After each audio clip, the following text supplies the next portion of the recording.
Здравствуйте, друзья! Продолжаю уборку урожая картофеля, произведя небольшую модернизацию на самой картофелекопалке.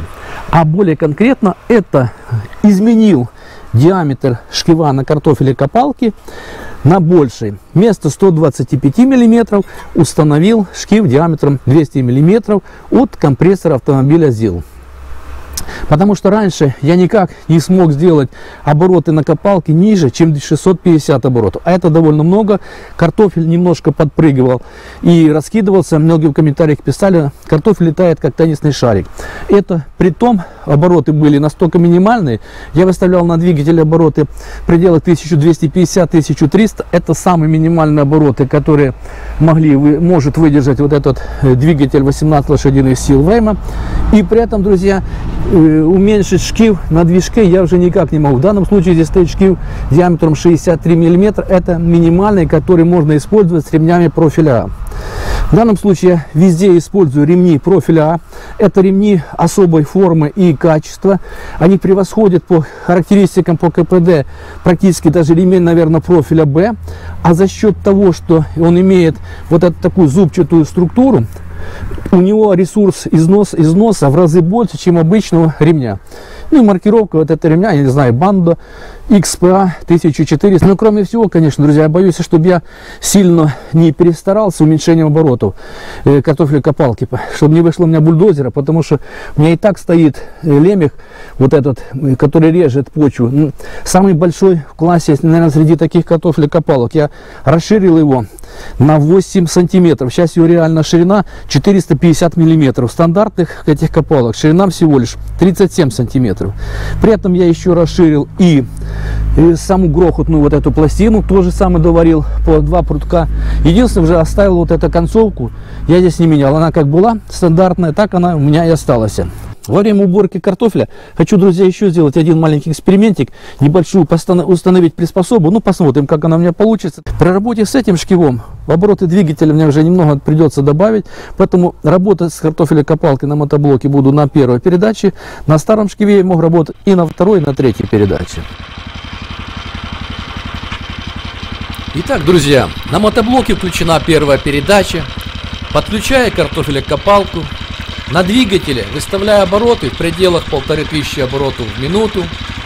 Соответственно, копалка должна работать в пределах 470 оборотов в минуту. То, что и надо. Результат работы копалки после небольшой модернизации не забывайте оценить лайками или дизлайком. Мне тогда все будет понятно. Я, кстати, к своей работе всегда отношусь самокритично. Но такая работа меня вполне устраивает.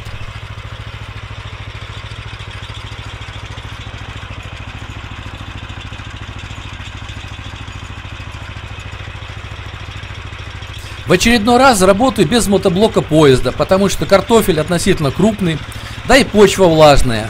А на днях был сильный ливень, поэтому в контейнер и тачку попало бы много почвы. Работать таким мотоблоком одно удовольствие. Он умеренно тяжелый, толкать не надо, много передач, разблокировка колес. На разворотах сильно облегчает работу. Копалка с легкостью проглатывает небольшой сорняк, а если на пути появляется хрен, и подрезает его. Итак, участок длиной около 50 метров, без особого труда, прошел не напрягаясь. В обратном направлении копаю картофель уже через ряд. Как бы щадяще не работала картофелекопалка, но картофель частично все равно скатывается междурядье. Так что эту проблему надо решать, но эксперимент буду делать уже в следующем ряду.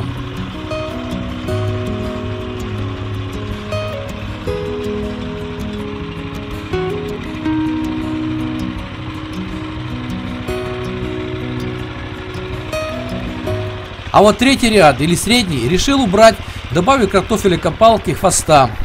По-быстрому прицепил кусок проволоки, закрепив сетку, и результат сразу налицо.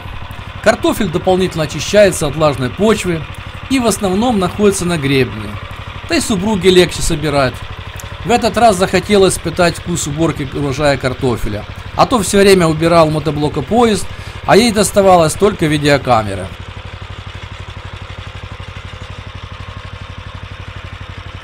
Забегая вперед, ВОЗ модернизировал, но об этом будет отдельное видео при уборке картофеля, так называемые бананы, Королева Анна или Гренада.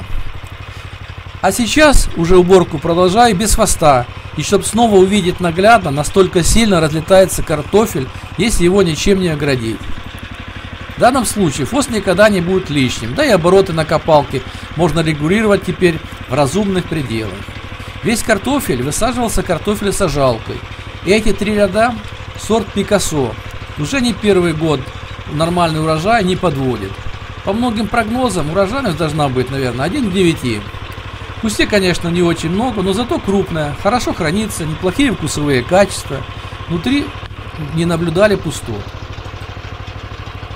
И это при условии, что участок больше уже 10 лет без перегноя. Органику в основном заменяют сидираты, горчица и рапс. Кстати, если копалку правильно выставить параллельно оси мотоблока и зафиксировать распорными болтами, мотоблок идет практически сам. Особенно, когда есть нормальное междурядье после окучивания. Эта же картофелокопалка, кстати, довольно легко работала и с мотоблоком Нева. Многие это видели на моем канале. А вот с мотоблоком ДТЗ никак не решаюсь подружить эту копалку. Но подписчики в этом меня сильно настаивают, значит, наверное, придется. Ведь уже и редуктор угловой прикупил, и не один.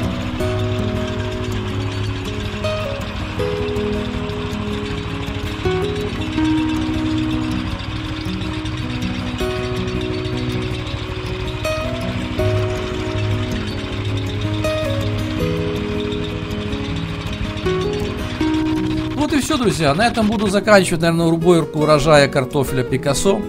А учитывая, что почва сырая и влажная, картофель на пару дней я ставлю под навесом, пускай немножко подсохнет, проветрится, а дальше отвезем на сортировочный пункт, а после холодного утречка опустим на хранение в погреб. Вот так вот, друзья, производим уборку урожая. Всем желаю крепкого здоровья, хороших урожаев, творческих технических успехов и до встречи на канале. До свидания!